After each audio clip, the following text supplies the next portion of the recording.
Hi friends, welcome to the Madhu horror stories. ఈ స్టోరీని మనతో పంచుకున్నవారు సంతోష్ గారు. సంతోష్ నిజ జీవితంలో జరిగిన యథార్థ సంఘటన ఆధారంగా ఈ స్టోరీని చెప్పడం జరిగింది. ఈ స్టోరీ పూర్తిగా విని మీ అభిప్రాయాన్ని కామెంట్ బాక్స్లో రాయగలరు. అలాగే కొత్తగా చూస్తున్న వారు నా ఛానల్ని సబ్స్క్రైబ్ చేయడం మాత్రం మర్చిపోకండి. ఇక ఈ స్టోరీలోకి వెళ్దాం పదండి. హాయ్ ఫ్రెండ్స్, నా పేరు సంతోష్. నేను హైదరాబాద్లో 2 సంవత్సరాలుగా ఉద్యోగం చేస్తూ ఉన్నాను. ఇక నా వర్క్లో నేను చాలా సంతోషంగా ఉన్నాను.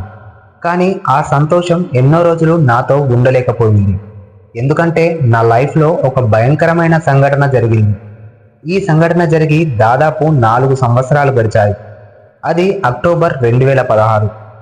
ఆ రోజు నేనెప్పటికీ మర్చిపోలేను. ఎంత మర్చిపోవాలని ప్రయత్నించినా నా వల్ల కావడం లేదు. ఆ రోజు జరిగిన భయంకరమైన సంఘటన నా మనసులో నల్లటి మచ్చలా మిగిలిపోయింది. అది నాకు ఇంకా గుర్తుంది.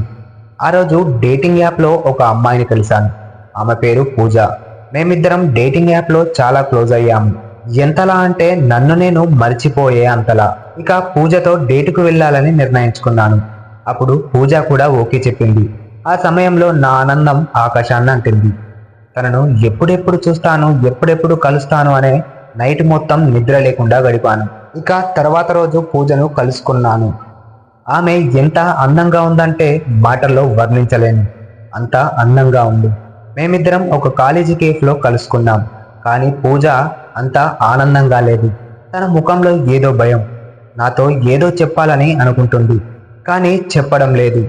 నాకు అనిపించింది పూజని మాటల్లో పెట్టి ఆమె మూడ్ చేంజ్ చేయాలని.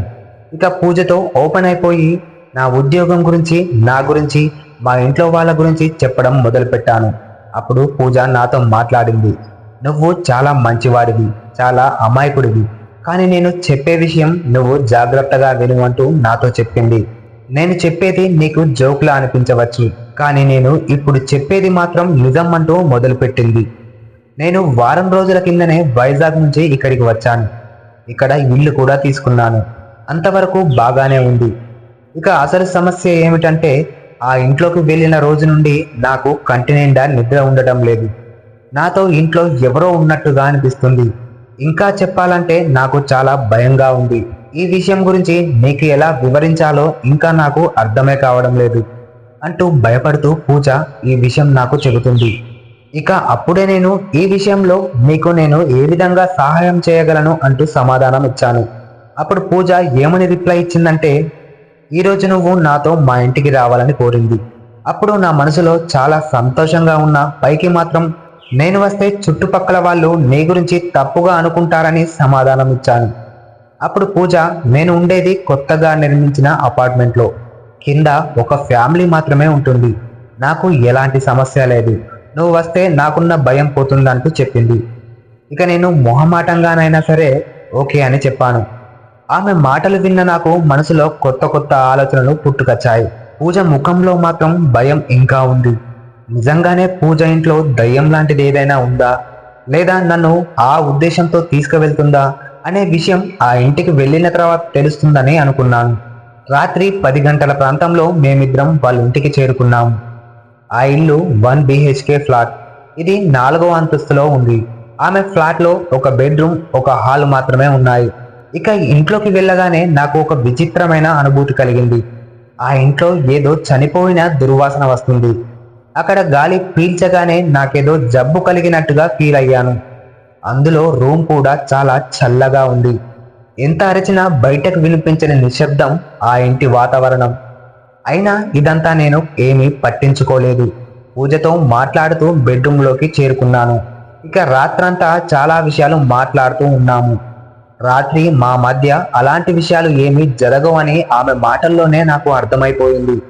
ఇక నేను కూడా పెద్దగా ఆ విషయం గురించి ఆలోచించలేదు. కాసేపు మాట్లాడుతూ పూజ నిద్రలోకి జారుకుంది. ఆ సమయంలో ఏం చేయాలో అర్థం కాక నేను మొబైల్ చూస్తూ ఉండిపోయాను. బెడ్రూమ్ తలుపు తెరిచి ఉంది. అలా బయటకు చూస్తే హాల్ కూడా కనిపిస్తుంది. హాల్లో ఒక చిన్న బల్ల మాత్రమే ఉంది. పెద్దగా ఇంట్లో సామాన్లు ఏమీ లేవు. పూజ ఒంటరిగా ఈ ఇంట్లో ఉంటుంది కదా, అందుకేనేమో ఈ ఇల్లును చూస్తూ ఉండిపోయాను. అప్పుడే అకస్మాత్తుగా హాల్లో ఏదో పెద్ద నీడ కనిపించింది. వెంటనే పూజను లేపి ఈ విషయాన్ని చెప్పాలని అనుకున్నాను. అయితే ఇది ఆమెను మరింత భయపడుతుందని ఆగిపోయాను. కానీ నిజం ఏమిటో నాకు తెలియదు.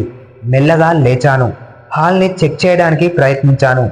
అక్కడికి వెళ్లే వరకు ఒక్కసారిగా లైట్లు వెలిగాయి. అక్కడ ఎవరూ లేరు. అంతా నిశ్శబ్దంగా ఉంది. నేను బాత్రూంని కూడా తెరిచి చూశాను. కానీ అక్కడ కూడా ఏమీ లేదు. అప్పుడు నాకు నేను అనుకున్నాను, ఇదంతా నా భ్రమ కావచ్చని. కానీ ఒక్కసారిగా నా వెనుక సోఫాలో ఎవరో కూర్చున్నట్టుగా అనిపించింది. అకస్మాత్తుగా వెనుకకు తిరిగి చూశాను. కానీ అక్కడ ఎవరూ లేరు. కానీ నాకొక విషయం అర్థమైంది. ఈ ఇంట్లో పూజ కాకుండా ఇంకా ఎవరో ఉన్నారని. నా చుట్టుపక్కల ఎవరో ఉన్నట్టు, నన్ను చూస్తున్నట్టు నా మనసుకు అనిపిస్తుంది. కానీ ఎవరూ కనిపించడం లేదు. నిజం చెప్పాలంటే నాలో భయం కూడా మొదలయ్యింది. అలా చూస్తూ చూస్తూ ఉండగా మరొకసారి ఆ నీడ నాకు కనబడింది. అది చూసిన వెంటనే నా బాడీ టెంపరేచర్ మారిపోయింది.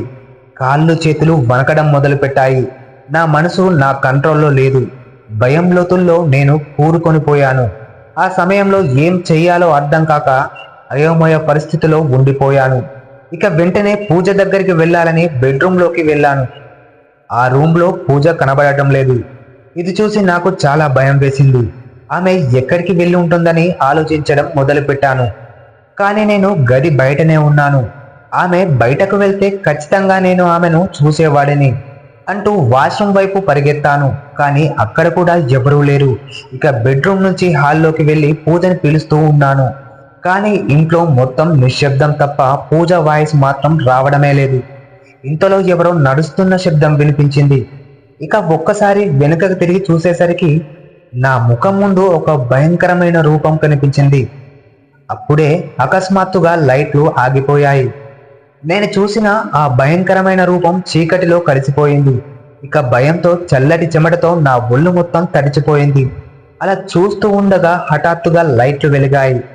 ఇక పూజని గట్టిగా పిలిస్తే నా నోటి నుంచి శబ్దం రావడమే లేదు. భయంతో బేజారైపోయాను. ఇక వెంటనే అక్కడి నుంచి వెళ్ళాలని టేబుల్ పై ఉన్న కార్ కీస్ని తీసుకొని వెళ్ళిపోదామని ప్రయత్నించాను. కానీ డోర్ బయట నుంచి ఎవరో లాక్ చేశారు. ఎక్కడికి వెళ్ళాలో అర్థం కావడం లేదు. ఎంత అరిచినా కానీ నా గొంతుని ఎవరో పట్టేసినట్టుగా అనిపించింది. కాసేపటికి నేను అలానే నిశ్శబ్దంగా ఉండిపోయాను. నేను అరిచే అరుపు నాకు కూడా వినబడటం లేదు. నేను గది నుండి హాలుకు, హాల్ నుంచి గదికి పరిగెడుతూనే ఉన్నాను. ఇక ఆ సమయంలో నాకు సహాయం చేసేది మాత్రం పూజనే. కానీ ఆమె ఎక్కడుందో ఇంతవరకు నేను తెలుసుకోలేకపోయాను.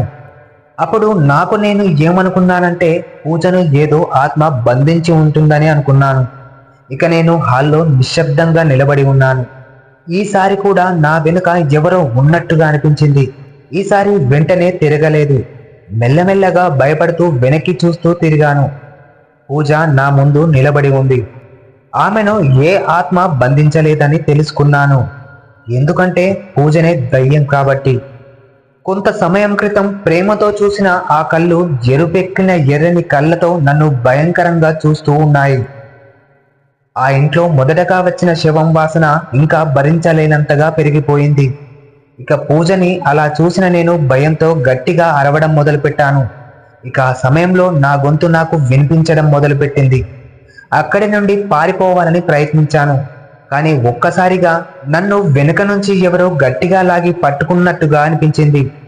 విడిపించుకోవడానికి చాలా ప్రయత్నిస్తూ ఉన్నాను. కానీ తన దగ్గరికి అది లాక్కుంటూనే ఉంది. అప్పుడే ఒక విషయం అర్థమైంది. ఈ ఇంట్లో పూజ ఆత్మనే కాదు, ఇంకొక ఆత్మ కూడా ఉందని.